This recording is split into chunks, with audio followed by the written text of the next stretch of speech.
just show her a little.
Kami barusan belajar mengenai pembelahan mitosis.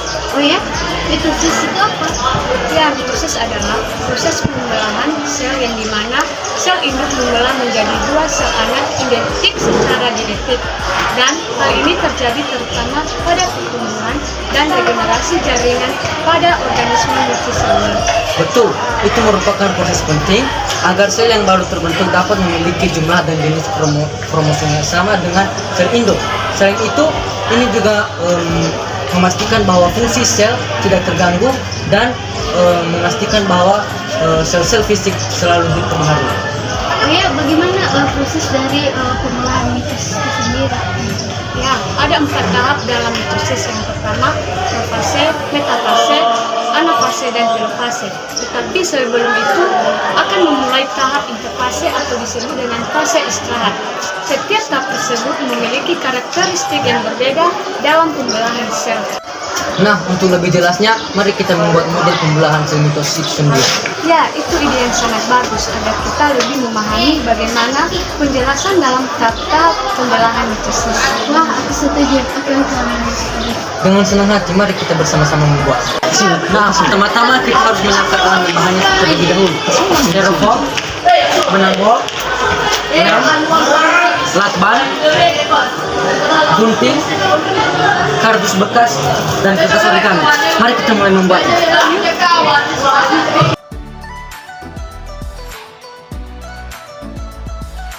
Halo guys, kalian sedang ngerjain apa? Kami sedang membuat model pembelahan mitosis nih. Oh ya, itu kedengarannya sangat bagus. Boleh kakak yang mandikan dong? Dengan senang hati, mari kita membuatnya bersama-sama.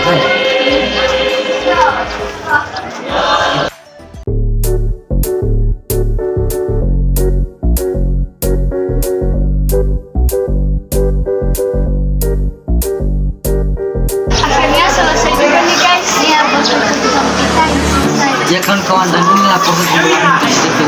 Ya benar, ada 4 tahap dalam mitosis. Yang pertama, profase, metafase, anafase, dan telofase. Tetapi sebelum itu akan melalui tahap interfase. Betul banget, pada tahap interfase ini terjadi 3 tahap, yaitu tahap ke-1, tahap S, dan tahap ke-2. Pada tahap ke-1 terjadinya perkembangan sel, sedangkan pada tahap S terjadinya duplikasi atau peningkatan duplikasi DNA. Sedangkan pada tahap ke-2 terjadinya peningkatan sintesis protein. Tahap interfase ini ditandai dengan duplikasi. Ya, tahap pertama yang dimana tahapnya yaitu profase, dimana terbentuknya kromosom, membran inti, dan nukleus hilang, dan benang spindel mulai terbentuk. Dan tahap kedua yaitu metafase, yang dimana sentrosom berada di kutub yang berlawanan. Dan selanjutnya tahap ketiga yaitu anafase, yang dimana kromatid sel darah dari setiap pasangan memisah membentuk kromosom baru dan menuju ke kutub yang berlawanan.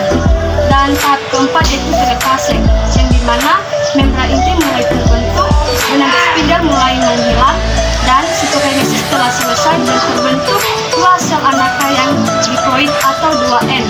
Dan beginilah tahap-tahap dari pembelahan mitosis. Wah, jadi itulah proses pembelahan mitosis itu. Wah, bagus juga ya. Wah, sedih kayak belajar.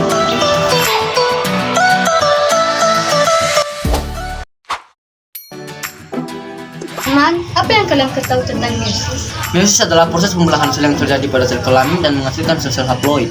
Dan juga pada meiosis ini ada 2 tahap, yaitu meiosis 1 dan meiosis 2. Dan ini dia gambar dari meiosis 1 dan meiosis 2.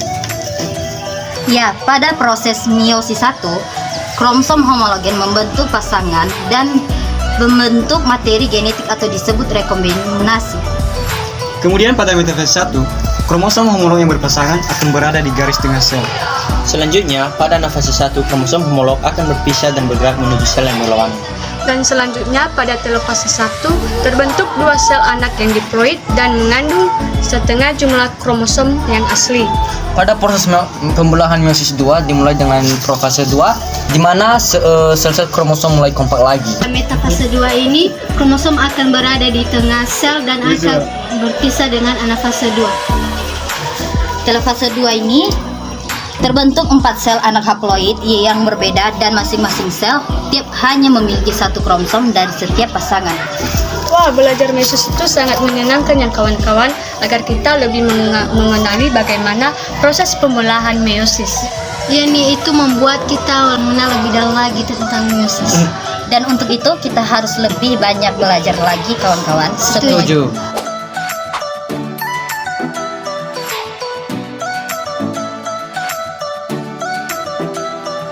Teman-teman, hari ini kita akan belajar materi gametogenesis.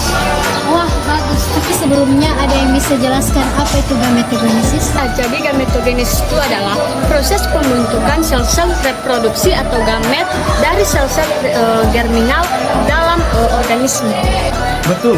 Dan pada hewan, proses gametogenesis dibedakan menjadi 2, itu spermatogenesis dan oogenesis. Betul. Pada spermatogenesis yaitu proses pembentukan sel sperma pada hewan jantan, sedangkan oogenesis adalah proses pembentukan sel telur pada hewan betina. Ya benar, saya akan menjelaskan bagaimana proses oogenesis pada hewan.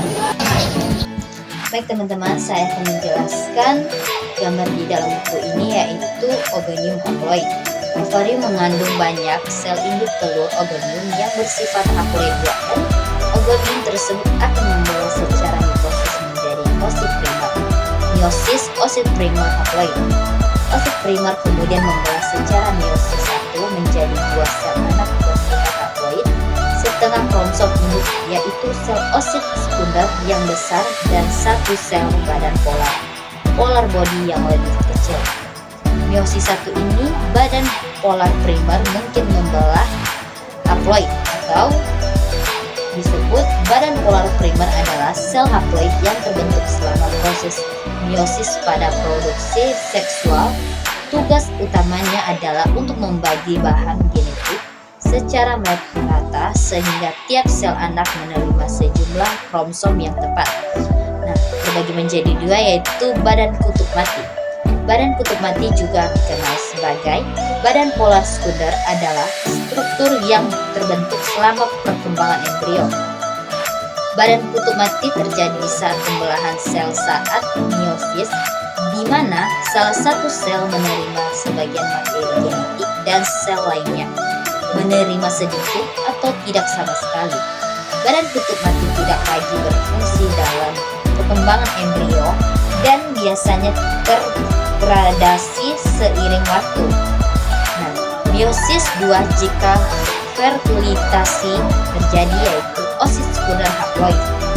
Oosit sekunder adalah sel haploid yang terbentuk melalui perkembangan meiosis dari kromosom dari sel induknya dari siap untuk dilakukan pembuahan, terbagi menjadi 2, yaitu badan kutub sekunder haploid atau sel telur ovum.